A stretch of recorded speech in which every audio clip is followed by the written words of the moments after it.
The sun is coming up, signaling the beginning of a new day. A dry and hot day in the Sahara Desert. So we pack and say goodbye to our families. The four of us, Omar, Hama, Abbas, and myself, Isa, begin our trip through the desert. We have each given up following the practices of Islam to follow the way of Jesus, and that has made us brothers. We used to live in darkness, hopeless, but Jesus came into our lives and gave us hope, a new life.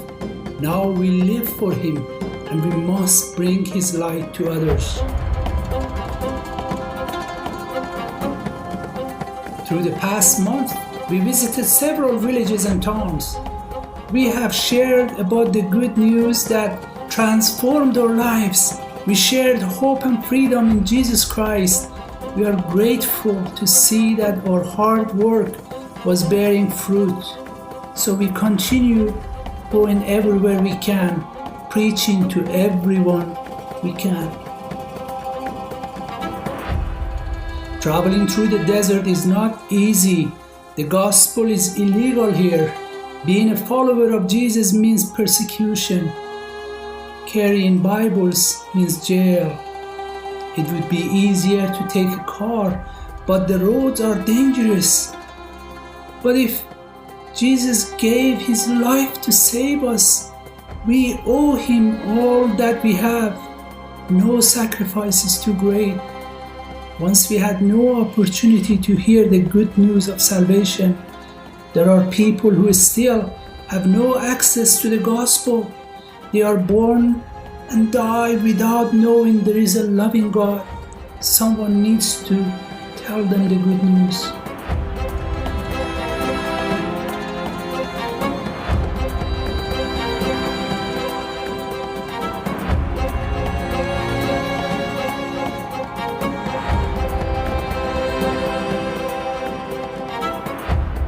On that day, it was very dry and the heat from the ground was making the conditions uncomfortable.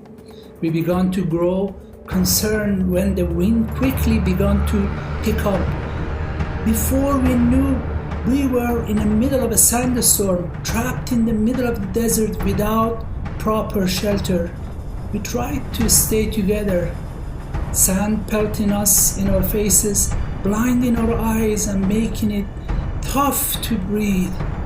I remember calling out to one another, Omar, Hama, Abbas.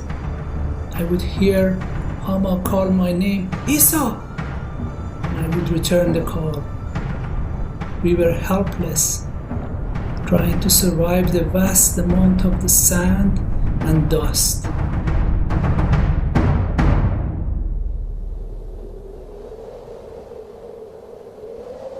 Hama, Abbas and I had been found in a cave, unconscious. Several days later I awoke in the hospital, only to awaken to the news that Omar had been separated from us in the sand and was found dead, killed by the sandstorm. I think of Omar's wife, Selma, the sacrifice they made so others could have access to the light of the gospel.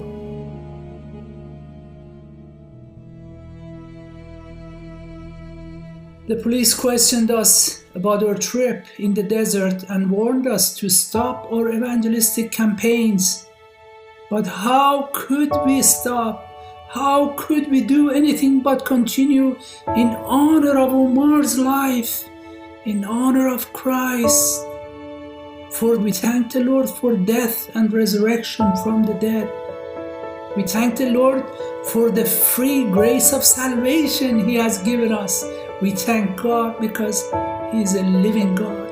We thank the Lord for persecution for the sake of His Highness because He deserves more. We thank the Lord for your hard work in order to spread the word. We thank God for your protection. We thank the Lord for the illness. We thank the Lord for our brother Omar who ascended to heaven. We are certain that the Lord has a plan behind all this. Our peace to you all. The Lord will not abandon His children, and many souls will be saved.